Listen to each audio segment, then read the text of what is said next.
Welcome to Carpool Conversations, where our goal is to equip parents to have meaningful, Christ-centered conversations with their kids. I'm Amy Lowe. And I am Sara Jones. And today we're going to be talking about seeing our family as a team.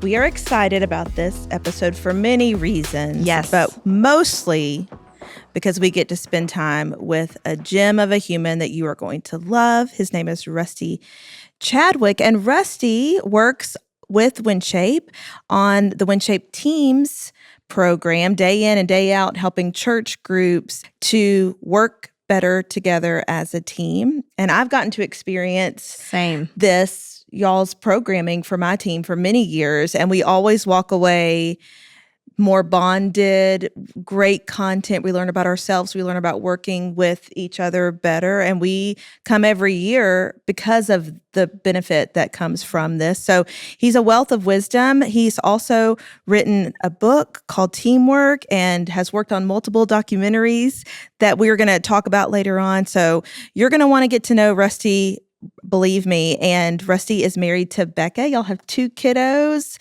So we're so glad to have you. Welcome. And tell us, what else would you add to the bio and maybe some more information about your kiddos? It's great to be here, Amy, Sara. Thanks for having me. It's a pleasure. The bio, great to think about my family. So yeah, my wife, Becca, we have 2 kids, Dawson, who is 11, Ella, who is 9. Dawson's into soccer. Ella is like totally into dance. Love and dance. As a family, we love adventuring outside, partially because I love to adventure outside. So I'm always trying to combine those passions. But also really into endurance sports, cycling, mountain biking, hiking. I love them. I love being out in God's creation. And it's a wonderful place to spend time. But also I have found, as I think about our topic today, that endurance sports is also a great way to grow and develop individually, which is really one of the best ways to serve our teams and our families when we can grow and be healthy ourselves. And I learn a lot about personal growth through endurance challenges. So I love that. Have your kids embraced that adventure element, or do you have to drag them? Yeah, they have embraced it. I would say I don't have to drag them. They're probably not running out the door, dragging me out. Okay. But once we get there, they're all in. That's awesome. Yeah. I love that. We were just talking about things that our dad did. Like, I really love to fish because my dad loved to fish. And on Saturdays, he was like, we're going fishing, everyone. So now I love it. I think that's how I got my husband, actually. He was like, you fish? Yes, I do. You should put a ring on my finger, sir. Rusty. Okay. So one of the reasons we thought you would be great to have on this podcast, because our listeners are moms and dads just trying to be more intentional. And so this whole idea around a family is a team, and that is what you do for your day job. But also when you go home, this idea that your family is a team and how you can lead your team. And so the first question I want to know is, how do you see your family unit, your wife and your kids, as a team? Maybe the greatest team you've ever been on. Yeah, Sara. I think when we think about team, our minds typically go, well, I guess it depends on your context. It may go to sports teams. That's one of the first ones. Right. Or for those who are working professionals, they automatically might think about their team at work. And so the concept of team is not one that maybe we apply to our family naturally. Some people may. But really at its core, a team is a group of people who are united by a common purpose, and they have complementary skills that come together to help them, accomplish that purpose together. And so when I think about a family, some families are going to have a very intentionally designed purpose for their family, something they want to accomplish, and that's great. But even families who haven't had that conversation, we have the common purpose to glorify God, to edify one another as a Christian family, to reflect the gospel of Christ to those around us. God's given us each unique gifts and abilities, and we see that in our kids and our spouses. And so God uses those to sanctify us. And there's a lot of ways that our family is working towards a common goal together, and different skills are there. And so when we can think about our family as a team, then it changes kind of how we view our relationships, because on a team, either we all win or none of us do. It's good. So if I'm thinking about compromise or a win-lose situation, you can't have a team where somebody wins and somebody loses. That doesn't work. Either you win the game or you don't. So I think when we think about all of us winning or none of us do, it kind of changes how we engage with each other. And then the healthiest teams in our families or outside of that are the ones where we put the interests of the team before the interests of ourselves. So I'm not here primarily to serve my own needs and interests, but to serve the common good and to serve you. So if I apply that concept to my workplace and community groups and sports teams, why would I not want to apply that to my family? Because really, a healthy team is only as healthy as the individuals on it. And so when I can show up to this team as someone who's saying, I'm not here primarily to serve my own needs, but to serve our common good, it changes the way I approach every relationship. And then I can kind of unlock a new level of fulfillment, engagement, performance. And those are terms we oftentimes use in the workplace, but they really apply at home too. Yeah.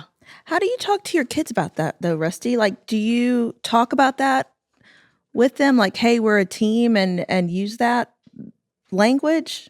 It's funny, when we wrote teamwork, the kids made the book, and they made the book because they were in the book because of how they weren't sharing their Halloween candy. And so they thought that was kind of not great, that their first entrance to the literary world was being selfish with their candy. So, but that did kind of, even the process of writing that or talking about teams from the work I do at WinShape has kind of opened up that conversation and kind of put it there. So I do think that that's something that, we could definitely do better in our family about that. But it's been something that we've used and discussed for sure. I love that, because conflict, you do not have to teach conflict with kids. We experience that. We're parenting both boy and girl as well as you. And they say opposite gender sibling sex have the most conflict. And I am here to say it's so true. Amen. Amen. You don't have to teach conflict, but to unite a team around a common purpose and goal. What a beautiful thing. I love that. Yeah, you're Team Jones, I'm Team Lowe, you're Team Chadwick. Yes. And we're all for each other. Yes, and I think that word "for," Amy, is really a key factor, because if I'm for this team and I'm for you, that changes all the conversations we can have. So now as a parent or as a spouse, when we're having a conversation, it's not just what's good behavior, those are great conversations to have, but ultimately it's to say, hey, is that helping your sister succeed? Is that being for us as a team? So when I start thinking about it in that way now, the Halloween story that they're in the book for was, each year they get candy and they have more than they could ever eat. And they'll have bags, Dawson and Ella, and it sits in the cabinet for a year because we're not going to let them eat most of that. Same. And then a year later, they don't want to give it to each other, but then a year later, it's all there. We throw it away and we start over again next year. So that hoarding of resources that can happen, we say, wait a minute, what if I was just open with that? What would that change? And you can have that conversation, I think, with more of a structure when we're thinking about us instead of just me. I love the verbiage, the Jones family. We say that in our house a lot. We're the Joneses and the Joneses do blank. And I love that it brings a we instead of, especially when it's like unwanted behavior and you've messed up or made a mistake. It's never a you, it's a we. We are the Jones family. Yes. So they're never alone in it. I love that. Like how you said, you either win together or you lose together. Right. Gosh. Absolutely. Okay, Rusty, so you gave us a really great framework as we jumped into this and started to prep for this episode. The threefold. There was a look in, a look up, and a step out, and you're going to walk us through what those mean and how that applies to us as a family unit, as a team. So the first one is look in. Talk to us about that. Yeah, this is the most important part, I think. And it's kind of a bit of a personal introspective step that we can take as parents and then help our kids to think through. Because if we're going to be, to think of our family as a team and for that to matter, what we're doing is saying, when I have a team and I'm for this team, that means I'm putting the team's interest before my own interests. And that's great and easy to say. Yeah, it's about us, not about me. But acting that out is a totally different story. It is hard. And that means sacrificing what I really wanted for the sake of us, or maybe for the sake of you, so that we can succeed. And that's not easy. And it's not easy on the big scale. It's not easy on a small scale. So looking in, we came up with that really to say the first step is you have to ask yourself, am I ready for that? Am I willing to commit to say, I'm going to be more focused on us than I am on me? And so it's sort of an introspective process, because it's easy to say and hard to do. there's some ways you can do that. I think help your family do that. The first one, I think, and maybe the most important, is just prayer. It's kind of reflecting and saying, Lord, help me to see the areas that I'm selfish, the areas I'm not giving, reveal those to me, and then change my heart. Yeah. Guide me to be someone who wants to think about us more than myself. Shape me in that way. And we can help our kids to pray through that. We can reflect on scriptures, Matthew 20, 25 through 28, Philippians 2, 3 through 4. The Matthew passage talks about, the leaders of this world lord it over others, but not so with you. The Son of Man did not come to be served, but to serve. And so that's our calling as leaders and leaders in our families. And then the Philippians passage is incredibly convicting. I think it could be a theme verse for any team, which says, we're to put the interests of others before the interests of self. And Jesus modeled that, and we're to do that. And that's all relationships. So if that's our calling there, certainly in the home, we want to do that. So, and when we reflect on those passages, it's a great way to marinate on that concept and remind ourselves of the value of it so we can have a vision for what we're pursuing. And then with our kids, I think we can reflect on our own actions and even ask, hey, what are the situations where this is really hard? Like, what are my derailer moments? What are my vulnerable settings? The places where I'm probably going to default to me over we. Let's just be honest. It's so natural. It's so natural. Yeah. And then when we can identify those and say, okay, that's my hard spot. What's going on there? How could I think about that differently? So looking in, I think, and asking, is this what we're going to be about? And choosing it is the first step. Fire. Sorry. That's so good. Can you come teach? Can you do a class? Easier to say and harder to do, I would say. Oh, that's so good. Okay. So you've talked about look in. Tell us about looking up. Once we know and have decided, because I think it is a decision, hey, I want to be someone who's for our team. And once we've had that conversation together, or once we've begun to, it's not a one-time thing, but once we've begun to use that language or take that approach, then the next thing to do is to understand, well, how would I play that out? I remember when I first started learning about servant leadership in the workplace, and I was in grad school and thinking about that, and I thought, what does this mean on a Tuesday? Do I just need to go get coffee for everybody every day now? Am I cleaning the bathrooms? Is that my primary role? Like, what's the job? When someone knocks on my door on a Tuesday and says, has a question, how do I demonstrate this? So I think that's true in our families as well. Looking in and knowing I want to do that is good, but how do I see the opportunities to really live this out daily?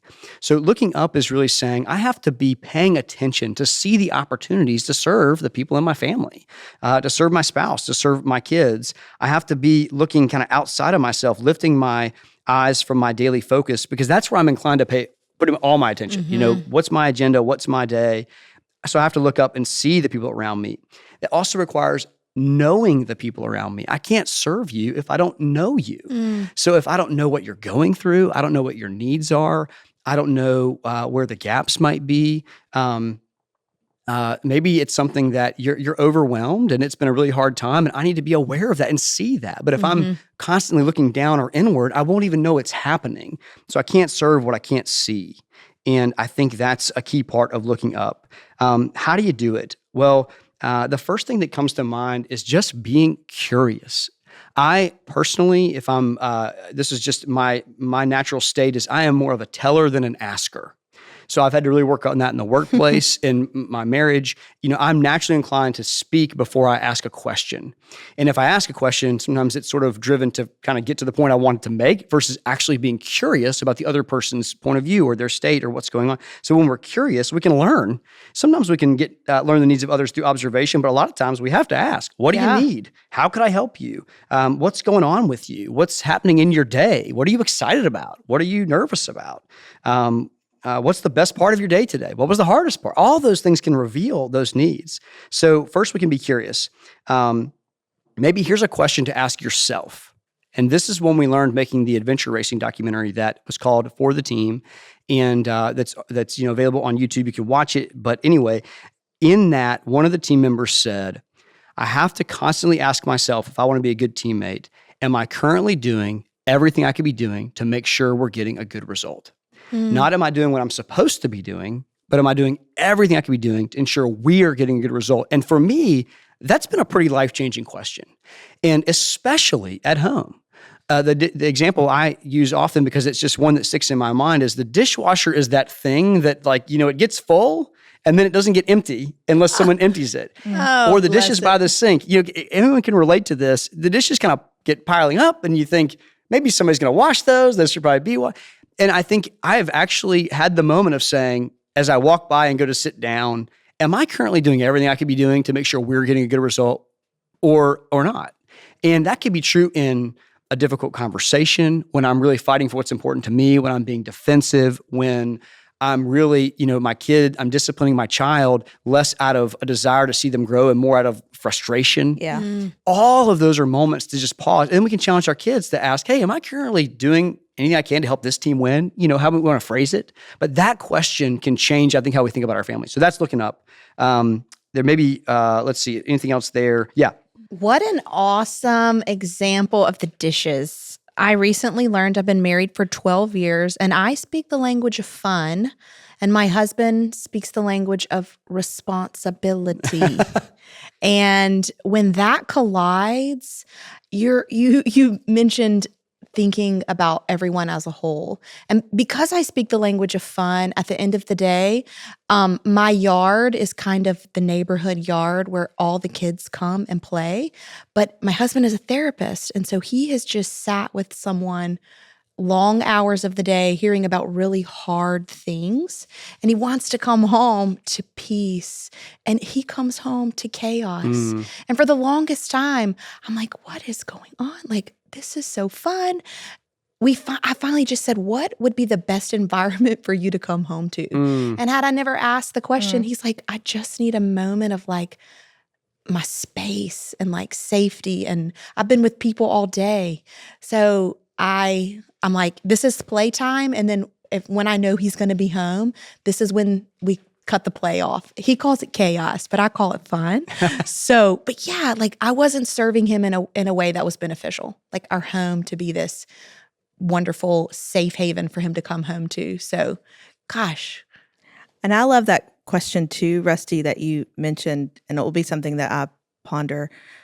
And that's one of the things that's a big part of our podcast every single day. We always end with a question. And the reason why we always end with a question is because if you don't come to your family with new questions, you're not going to get the beautiful things that are inside your spouse or inside your kids. It's in there. It's just you got to figure out that way to ask the question to get that out. And I love that the question that you brought up. It's very much a part of our drive here. And then also I love what I'm hearing you say a lot actually is you're modeling the behavior that you want your kids to see. And I think that's so powerful because we can tell our kids so many things and they're maybe most of the time maybe not going to hear it. But if they see us modeling it, then I think that's when the switch kind of goes. And so that's probably something that I'll take from this too, is just the power of modeling the kind of behavior that you want. So it's so good. Okay, the last one is stepping out. So talk to us about that one.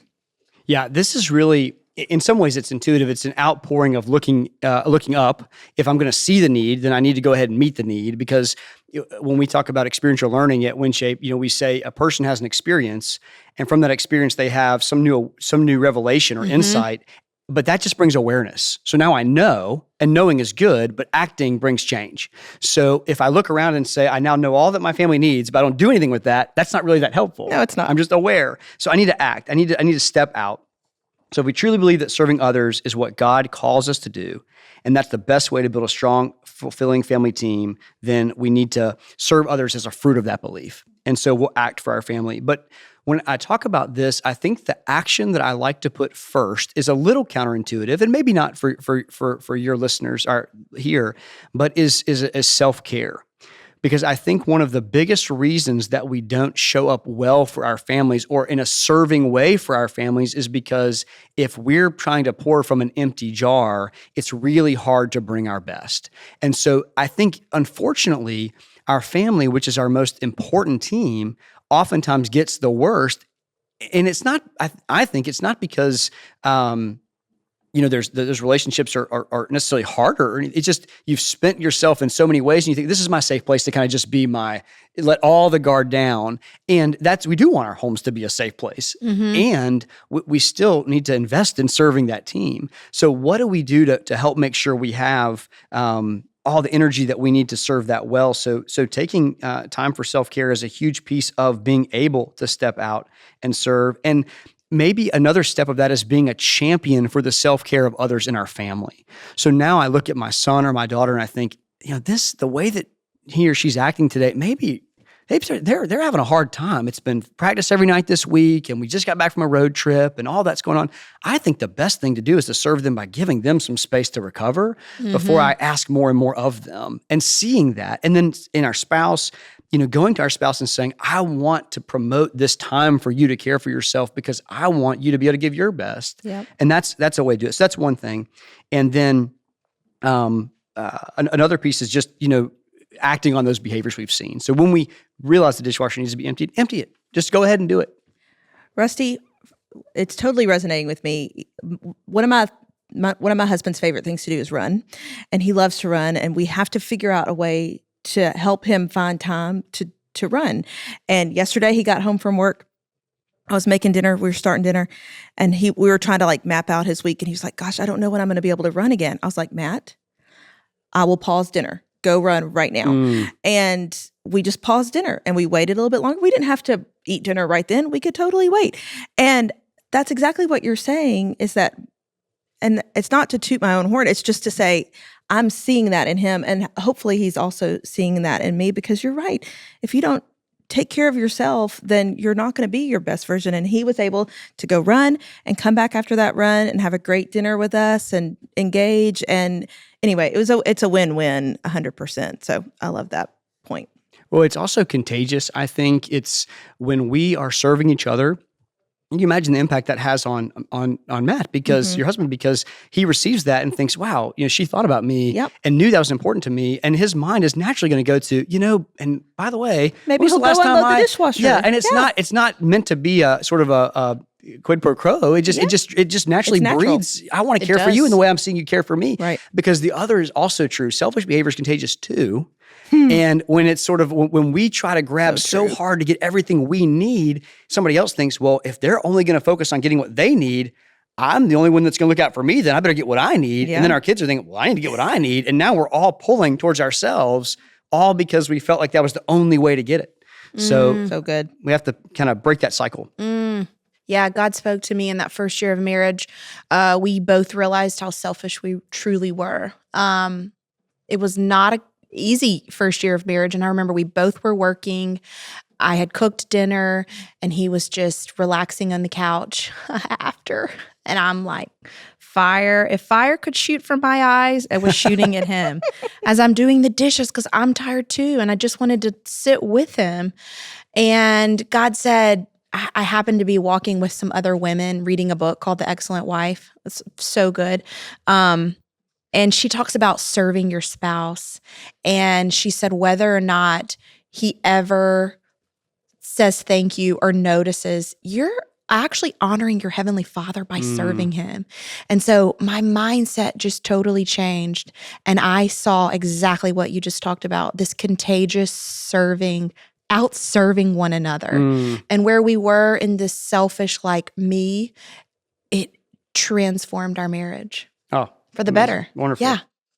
So great. So we've talked about your book, Teamwork, and I want to know, is there any tips that you can pull from it to help us in our team family unit?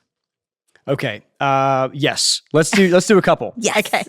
Okay, so one of the main things that came out when we were writing Teamwork was this idea of a transition from if only someone else would to what can I do?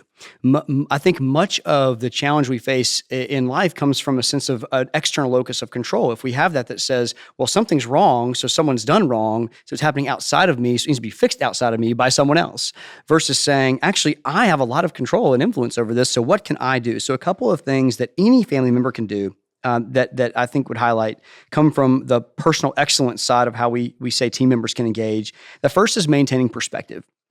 I've thought a lot about this recently, and the analogy that has been coming to mind is that of a bike, because I cycle a lot, and a skateboard. So if you think about riding a mountain bike or a bike of any type, and you come to a gravel road, it's really not a problem. You're going to keep riding.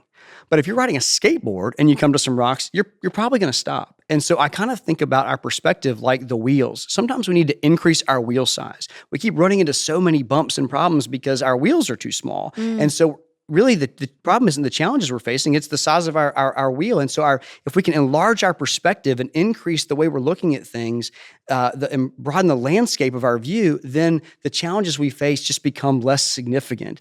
And our proximity to things, makes them seem so big. So if we can step back and say, hey, in the eternal perspective, is this milk being left over here versus over there a big deal? If I'm riding a skateboard, all of a sudden it's, man, now we have a problem.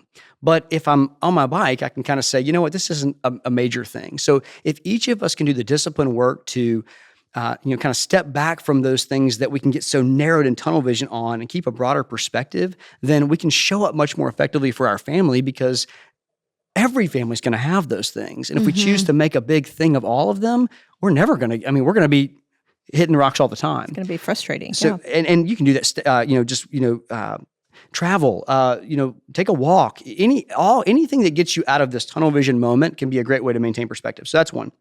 The other one is responding versus reacting. So when we encounter situations that are challenging or difficult, our first inclination can oftentimes be a reaction. So I guess the easiest way to think of it is, the reflex when someone hits your knee with a hammer and it pops forward. Reactions are sort of those unbridled, unprocessed, just exactly what I feel comes out.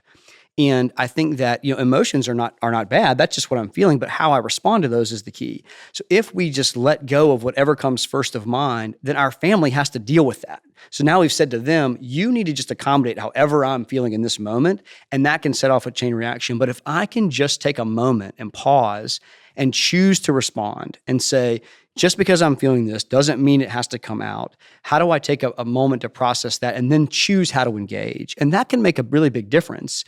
And I think we can help our children with that too, to say, take a minute, think about what you're feeling, and we can really coach them on that depending on their age. But that responding versus reacting gives you a chance to decide how you want to engage versus just taking whatever comes and then hoping everyone else can just deal with it well. And that can apply to any team, but certainly in a family. Golly, that's so good. I love the shift of the mindset to say, if only someone else would too, what can I do to help? So good. And I loved the book Teamwork. It was so helpful. So those are just two nuggets, but for the folks listening, if y'all want to go find that book, it is well worth it. And I love the documentaries y'all's team puts out, Rusty. I loved the For the Team. So fun. I didn't even know adventure racing was a thing, but apparently it is, and it's fascinating. And they're free and it's out there. And I haven't seen the new one yet, but I'm about to watch it. But it's about racing, car racing. So tell us about that. It was about pit crews, and you learned about Joe Gibbs and his enterprise. Talk to us about what was maybe one of your biggest aha moments from that documentary. Yes. Yeah. The film is called Chasing Faster. And it followed Joe Gibbs Racing. So Joe Gibbs was a Super Bowl winning coach of the Washington Redskins when that was their previous name. And he now owns a NASCAR team. And we followed their pit crews. So we didn't want to study the drivers necessarily, but what's the team kind of behind the scenes? So the film really looks at what a pit crew does, how they work. The crew chief for the number 11 car, which is I think currently driven by Denny Hamlin. So some would know that if they're NASCAR fans. His name is Chris Gabehart, and he has a quote in the film that really stood out to me. He says, ultimately, it's people. People are always going to win in anything you do. Not the numbers, not the parts, not the pieces. And that's the part of my job that year in and year out, I learn to fall in love with more and more and more, providing an environment where our people can succeed. And that's the end of the quote. And so for me, I think as a father and a husband, and I'm sure for those who are moms and wives and kids, how am I creating an environment where my wife, for me personally, and my kids can succeed? how am I helping to bring out the best in them? Not just the parts, not the schedule, not the practice, not all these pieces that our minds can get so filled with organizing the logistics of life that we forget that our job as parents, a book I once read was like, we're shepherding hearts. We're stewarding hearts for future generations. It's not about this little thing. Our job isn't just to manage all this behavior, but we're cultivating the soil of these hearts, for the future. And our spouse, we've been given to care for them and to help them be sanctified and to grow and to be loved and all of that's what I'm doing here. So it's not the parts, not the pieces. It's how do I help you be your best and bring the best? Because there's a selfish piece of this here too. I benefit, when my kids are their best and my wife is her best, and they benefit for me when I'm mine. So that quote stood out, and I think it applies to our families as well. Totally does. I love that. Just calling out the best. Like, let's bring it to light. Let's see more of that. Rusty, this has been so fun. Thank you so much for coming and hanging out with us and sharing some of these things. I know that I'll be leaving thinking about our family as a team in a new kind of way, which is exactly what we wanted you to shine a light on. So thank you for being here. We always end with a question because we want to bring something to the dinner table, to the carpool line, to help cultivate this kind of topic in our family time. And the question we have for today, I think it's a fun one. It's, what has been your favorite team you have been on and why? And then kind of to follow that up, if our family was a team, who is playing what position?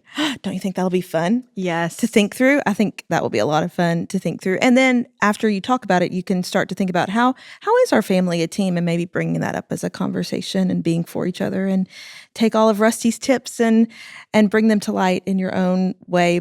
But we, again, really appreciate you coming and can't wait to watch the new documentary that is out and use these tips. So thank y'all for listening and for spending this time with us, and we will see you next time.